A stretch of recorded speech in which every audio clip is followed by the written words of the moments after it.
السلام عليكم. كتابك خطرت بدن شمس المعارف الكبرى وكتاب آدي خطر بدن أخرجكيسنا ولو قالوا بيا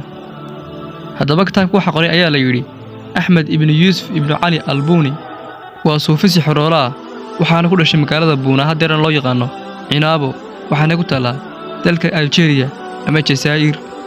hadaba waxa la sheegay kitaabka inaanu kaliya qorin si uu sheedan u yeedhiyo Yemen sababtoo ah waxan ma aha wax bilaadan kaliya qori karayo waayo akhriskiisa qura ayaa lagu gaaloobaya hadaba kitaabka inta hore waa macaan laakiin inta dambe ayad wareeraysa oo dhulka cirkaba ku dhaqaaqayaan wiil ayaa soo qaatay kitaabkan oo isri akhri kadib kitaabkii ayuu arkay oo ismaamulaya iyo koob shaaha uu cabayay oo dhiigiisu bedelay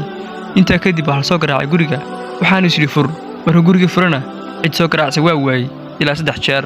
inta kadib kitaabku waa uu gubay hadaba kitaabkan waxa uu soo xaadirinaya jinka waxa uu ka hadlayaa magacyada jinka iyo astaamaha jinka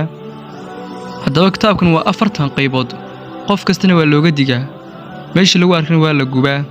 muhiimadu ma aha in kitaabka ku baro ee waxay hayd in xog kaas iyo sidoo ogaatid inuu kitaabkani jiro